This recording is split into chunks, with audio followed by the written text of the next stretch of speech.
ഇപ്പോൾ പാലക്കാട്ട് യൂത്ത് ലീഗിന്റെ മാർച്ച് നടക്കുകയാണ്. മുഖ്യമന്ത്രിയുടെ രാജി ആവശ്യപ്പെട്ടുകൊണ്ട് യൂത്ത് ലീഗിന്റെ മാർച്ച് നടക്കുന്നു. പാലക്കാട്ട് സംഘർഷാവസ്ഥയൊക്കെ ഉണ്ടാകുന്നു. ജലപീരങ്കി പ്രയോഗിക്കുന്നുണ്ട് പോലീസ്.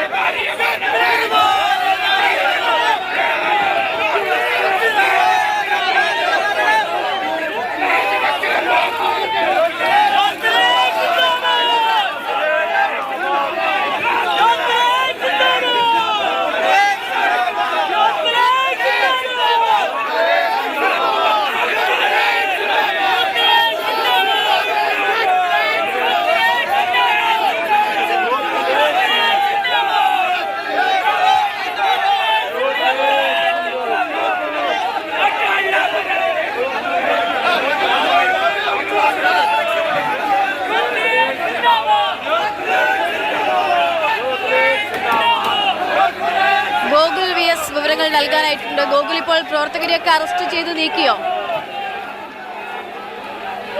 നീക്കുകയാണ്. അല്പസമയം മുൻപാണ് യൂത്ത് ലീഗ് പാലക്കാട് ജില്ലാ കമ്മിറ്റി ഇപ്പോൾ SP ഓഫീസിലേക്ക് മാർച്ച് നടത്തിയത്. ഇതിൽ PK ഫിറോസ് ആയിരുന്നു ഈ ഒരു മാർച്ചിന്റെ ഉദ്ഘാടകൻ. അദ്ദേഹം ഉദ്ഘാടനം ചെയ്ത് കഴിഞ്ഞതും യൂത്ത് ലീഗ് പ്രവർത്തകർ ബാരിക്കേഡ് മറികടക്കാൻ ശ്രമിക്കുകയായിരുന്നു. അങ്ങനെയാണ് പോലീസ് ജലപീരങ്കി പ്രയോഗിച്ചു. എന്നിട്ടും ഈ ജലപീരങ്കി പ്രയോഗിച്ചിട്ടും പ്രവർത്തകർ വീണ്ടും തടിച്ചുകൂടുകയും ബാരിക്കേഡ് മറികടക്കാൻ വീണ്ടും ശ്രമിക്കുകയും ചെയ്തതോടെ പോലീസ് രണ്ടാം വട്ടവും ജലപീരങ്കി പ്രയോഗിക്കുകയും അതിനുശേഷം പ്രവർത്തകരെ ഓരോരുത്തരെ അറസ്റ്റ് ചെയ്ത് മാറ്റുകയുമാണ്. ഈ സംഘം നേതാക്കളെ അല്ലെങ്കിൽ പ്രവർത്തകരെ ഇപ്പോൾ അറസ്റ്റ് ചെയ്ത് നീക്കിയിട്ടുണ്ട്.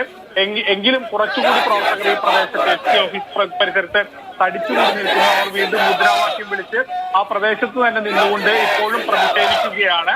ഒരുപക്ഷെ ഇവരെ അടക്കമുള്ളവരെ ഈ അറസ്റ്റ് നീക്കുന്ന നടപടിയിലേക്കൊക്കെ തന്നെ പോലീസ് ഒരുപക്ഷെ നീങ്ങാൻ സാധ്യതയുണ്ട്. ഏതായാലും മുഖ്യമന്ത്രിയുടെ രാജി ആവശ്യപ്പെട്ടുകൊണ്ടാണ് ഈ ഒരു മാർച്ച്.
പാലക്കാട് SP ഓഫീസിലേക്ക് യൂത്ത് ലീഗിന്റെ മാർച്ച് നടന്നു. മാർച്ച് സംഘർഷാവസ്ഥയിലായി. പോലീസ് ജലപീരങ്കി പ്രയോഗിച്ചു. കുറെ പ്രവർത്തകരെ അറസ്റ്റ് ചെയ്ത് നീക്കി. പിന്നീടും പ്രവർത്തകർ പിരിഞ്ഞു പോകാൻ തയ്യാറാകാത്തതിനെ തുടർന്ന് കൂടുതൽ പ്രവർത്തകരെ അറസ്റ്റ് ചെയ്ത് നീക്കുന്ന കാഴ്ചയൊക്കെയാണ് നമ്മൾ കാണുന്നത്. മുഖ്യമന്ത്രിയുടെ രാജി ആവശ്യപ്പെട്ടുകൊണ്ടാണ് യൂത്ത് ലീഗിന്റെ പ്രതിഷേധം.